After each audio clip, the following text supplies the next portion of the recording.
Okay, for this video, we use this chart. It's called Chart O. Or for this presentation, I beg your pardon. We use this chart. I got this chart from a friend of mine. Oh gosh, I think I need to blur his name.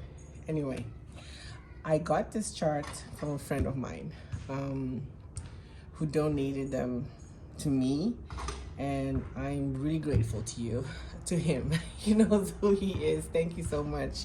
I won't mention his name because I didn't get permission to.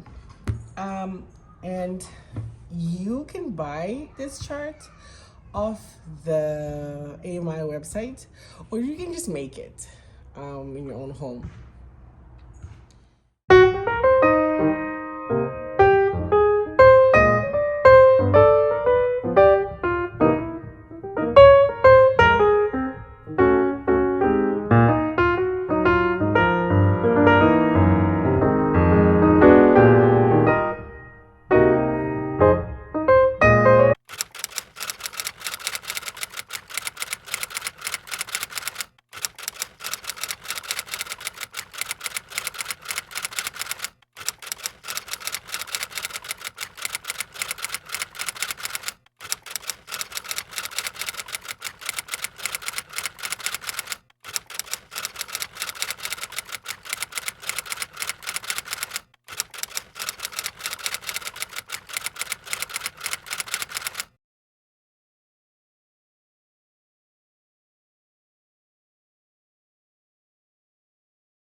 It's called Hypogonus. I was way off. Hypogonus. Well, we're all learning. That's how it is. So this comes from two Greek words. It means under, female. So hyper means below or under, and genus means female. So the flower parts are below the ovaries. So that would be for this one. I think I have a flower that is hypogonus. Let me see. Hold on, let me see.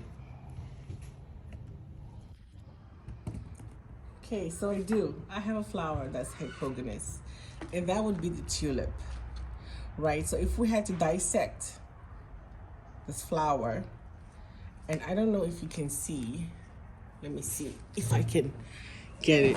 Oh boy, that's an accident. Anyway, you see the ovary?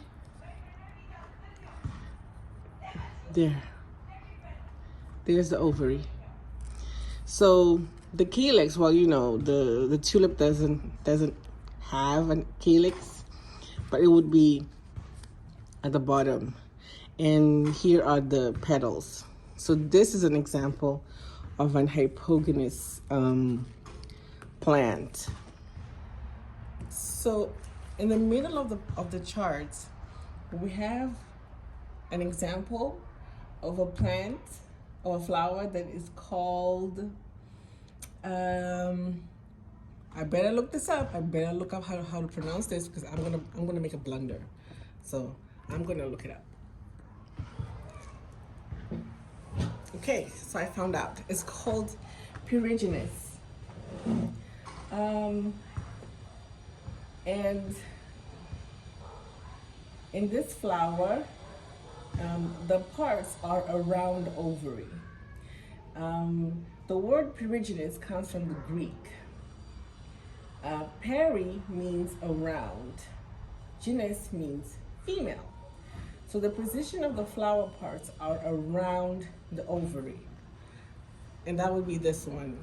And we have the rose once again. You know, the rose is being so generous with us and allowing us to have examples.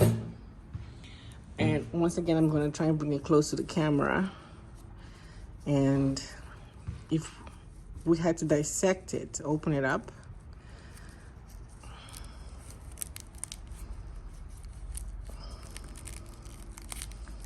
I'm sure this will not come as a surprise to many of you if you have been working with this or following these videos. And I'm sorry I'm being so rough. It's for the interest of time. There they are. There's the ovary. So your petals and your calyx are around the ovary. I'm gonna take this off camera. And that's the middle example.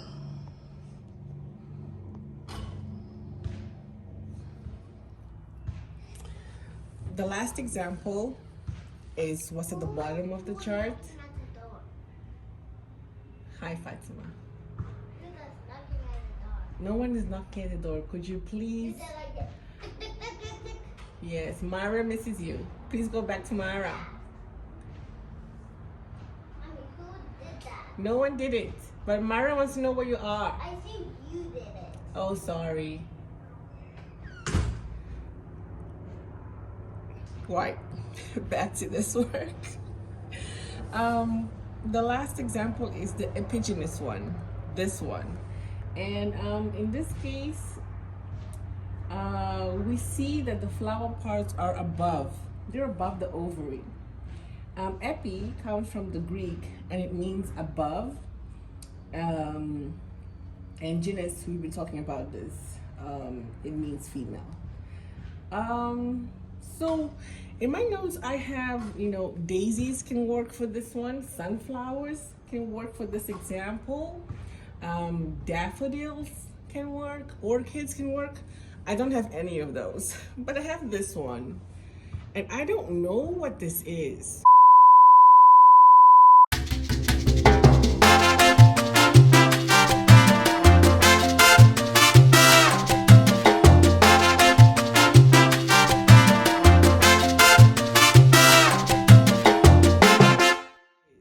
But to me, on the outside, it looks like it qualifies, right? I mean, come on. The calyx is definitely under. This definitely looks like it's the ovary. This looks like an ovary to me. And the petals are around the ovary. I mean, they're under, and so is the calyx. So this would qualify to me as a lay person who doesn't really know much about flowers and is learning as I do these videos. And I also was learning when I was taking the training. This looks like it would qualify for an Perigenes flower.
So once again, you can do a 3-period lesson with the 3 examples, with the rose, the tulip, and whatever Perigenes flower you have. If you don't know what a 3-period lesson is, I might have to put one in the description so you have an idea. And the children, once again, they can sort, they can pick flowers, they can bring flowers, and they can sort flowers according to where they fit. This is the kind of work that you would be doing, like with children that have been working with flowers for quite some time. I mentioned in the video before, this series takes time to carry out with the children. Let's assume you're starting with when a child is around 6 years old. They might be getting to this presentation maybe 18 months, 2 years later, if not 3, because it's not the only thing you're doing. You're doing multiple things with your child at the same time. And for many of us who live in the northern hemisphere, you don't get flowers all year round. You get flowers at a particular time of the year. So you might only be working with flowers during spring and some summer, and you wouldn't have access to them for the remainder of the year. So you wouldn't be doing this. You'd be doing something else. The way I have put out the videos, it gives the impression that this is something that you do like 1 month, you're done. And it really isn't. The children need so much time to consolidate their knowledge. In my training, my trainer would say things to us. She would say something that really stuck with me. She would tell us, give yourself the gift of practice, which is I'll speak for myself only. I cannot understand all this information on the get-go. Just hear it once and I get it. And I'm an adult and I can't learn it. As I make the videos, I've made a lot of mistakes as I'm trying to share this knowledge. I have to constantly look things up on the internet as I film, so I make even less mistakes. And I'm someone who is at home. I'm homeschooling my child. So normally I only look at my notes when I'm doing something that I'm working with her or I'm doing something related to the video. Otherwise, I'm not really reviewing this information. What that means is that although I've taken a training and I do understand the work as a whole, I don't have thorough knowledge of the parts. I have my notes, I have my training, and what I'm trying to do is I'm trying to share what I know. And I'm trying to encourage people to use this approach to learning with children. I have seen how amazing it is when children, they learn anything. They have this amazing mind when they are in the second plane, like from ages 6 to 12. They can learn anything, literally anything, if you know how to break it down into understandable parts. We are the ones that are limiting the children to learning just the root, the stem, and maybe the corolla or the flower. Even we don't even say the corolla, we say the flower, the root, the stem, the seeds, the leaf, and I think I'm missing one, the fruit, I think. But you can take each one of those parts and dive down further. And once again, I will try and make a video as soon as I'm able as to why we would even want to do that. But for now, I would just like to say that if you do go through the trouble of doing that, you are serving your child. You are enabling them. You are opening them up to way more than they would have been opened up to otherwise. And we are not trying to, the goal is not to try to have every child want to be a botanist, right? But we want the children to take the knowledge and to critically think about things. We want them to be able to, over time, be able to say that this is more than just a flower. There's a lot going on here, right? A lot of going on here. And that ability to apply the critical analysis to one simple flower, that skill, they end up internalizing that way of thinking and applying it to multiple things in their life. And this is really indirectly helps their language. I mean, their vocabulary explodes when we bother to give them the etymology of things. The spelling gets better over time too, when they start to understand where are these scientific words coming from. Are they from Latin? Are they from Greek? What do they mean? They can make up words of their own. The creative writing skills also improve. I don't want to talk so long because I feel like my videos are long and they're boring. But this is not really an entertainment channel, although I try to make things more interesting. It really is a channel where I'm trying to share what I can with whoever is interested in hearing it and in applying it in your own life, whether you are homeschooling or you are a teacher and you are teaching children, or whatever it is, however it is that you want to apply, or you're a child and you just want to watch the videos and see if you can learn something. That's really the purpose. If you like my work, please share it with whoever you think would like it also. Please subscribe to the channel because apparently it helps. I'm learning all about YouTube and algorithms and how these things work. Please subscribe to the channel. Please press the like button. I'm supposed to say that too. Please write a comment. Apparently that helps the algorithm too. And please share. And if I'm ever fortunate enough to be able to monetize this, I'll be able to do more interesting things. You know, I don't like to spend too much money on things like flowers. I had a budget for this series. Normally in the spring, I would just really ask my neighbors if I can get some flowers from their garden. You don't have to buy flowers.